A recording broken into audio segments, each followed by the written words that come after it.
Assalamualaikum warahmatullahi wabarakatuh. Halo teman-teman semua, selamat datang kembali ya di channel Biko Story. Dan bagi kalian yang baru saja berkunjung ke channel ini, perlu admin informasikan bahwa channel ini adalah channel yang membahas berbagai hal, kisah dan juga kasus dalam kemasan cerita bergambar. Nah, dalam cerita kali ini, admin akan mengulas salah satu kisah atau perbuatan mengerikan yang dilakukan oleh seorang pekerja proyek jembatan. So, silakan kalian tonton video ini sampai habis. Karjo segera menghadap pada pimpinan proyek. Sesaat setelah ia memasuki area proyek pembangunan jembatan itu.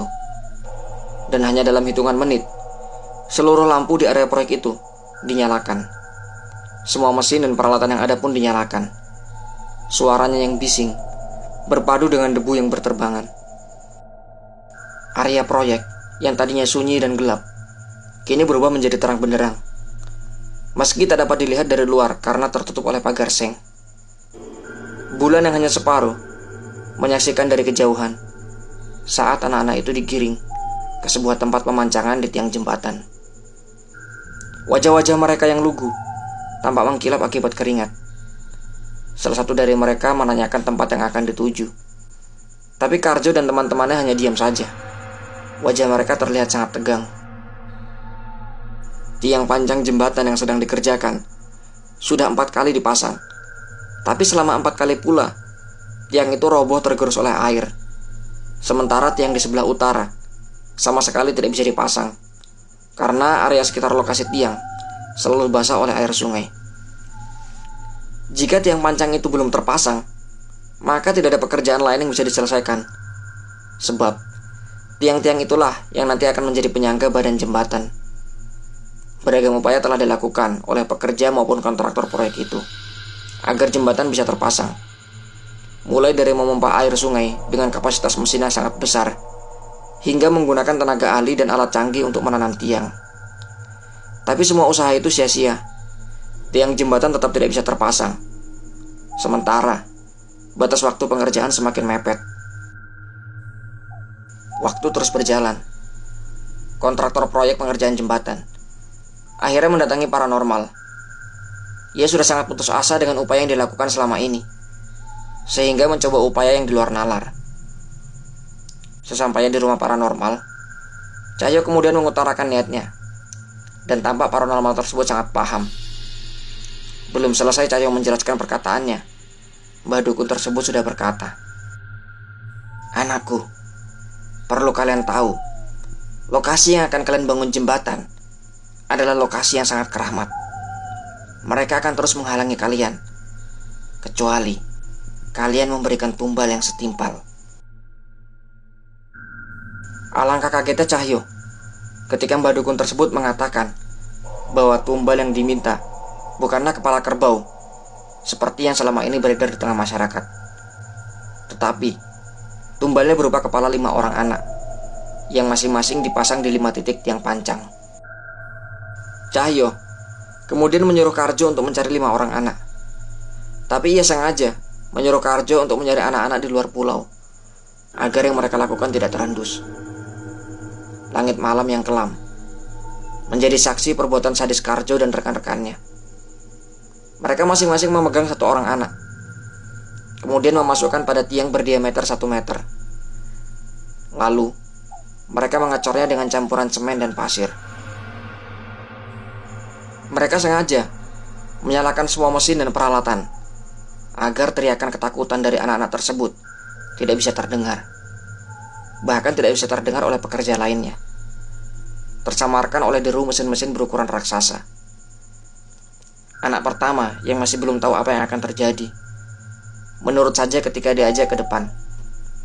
Kemudian tiba-tiba didekap dengan erat dari arah belakang dan langsung dimasukkan ke dalam pipa besar tersebut. Tak sempat berteriak, tubuhnya langsung ditenggelamkan oleh semen cair. 4 anak yang melihat temannya dimasukkan ke dalam pipa yang kemudian dicor dengan campuran semen serentak berteriak. Mereka menangis histeris ketakutan karena mereka tahu bahwa kejadian itu akan menimpa mereka satu persatu. Keempatnya kemudian berusaha melarikan diri, tapi 5 orang dewasa lain sudah mencengkeram bau anak-anak itu. Mereka dengan kejam menyeret mereka masuk ke dalam pipa, satu persatu. "Ampun om, saya jangan dimasukkan ke dalam situ. Ampun om," seorang anak berteriak. Tapi suaranya tenggelam oleh deru mesin. Anak kelima berusaha memberontak. Bahkan saat sebagian tubuhnya sudah masuk dalam pipa, jemari mungil anak itu masih menempel pada pinggiran pipa.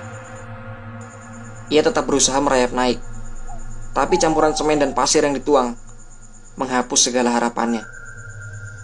Tubuhnya tertimbun oleh semen, menyatu dengan rangka yang ada di dalamnya. Para pekerja itu sengaja tidak hanya menggunakan kepala anak-anak itu sebagai tumbal, karena mereka yakin akan kesulitan menyembunyikan tubuh kelima anak tersebut. Setelah selesai pengecoran, ada kejadian mistis yang langsung terjadi. Langit tiba-tiba memerah, warnanya persis seperti percikan darah. Suasana pun langsung mencekam, meski lokasi itu terang benderang. Air sungai yang tadinya menggenangi area tiang, tiba-tiba saja langsung menyusut entah kemana. Tiang-tiang itu pun secara tiba-tiba langsung berdiri tegak. Karjo dan keenam rekannya langsung merinding melihat hal tersebut. Terlebih, tiba-tiba ada aroma wangi yang menyelimuti area tersebut, dibarengi dengan munculnya sosok wanita cantik di antara kelima tiang tersebut.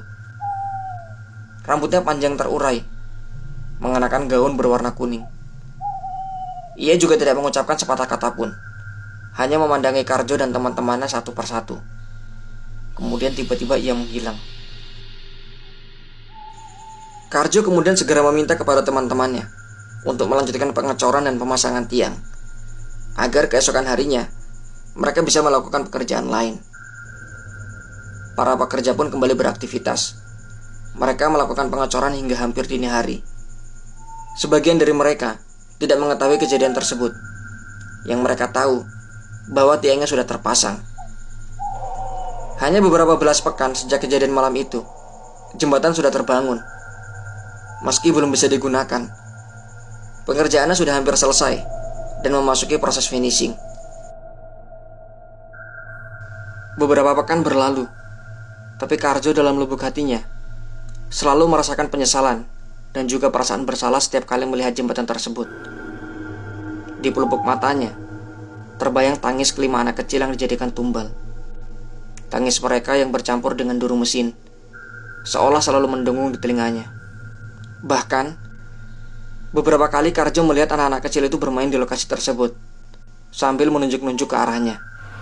Kejadian itu seolah nyata. Anak-anak kecil yang bermain di tempat tersebut masih sering terlihat saat jembatan tersebut sudah bisa difungsikan. Beberapa orang yang sempat melihat mereka mengatakan bahwa anak-anak itu tak jarang menumpang pengendara motor ataupun menumpang mobil.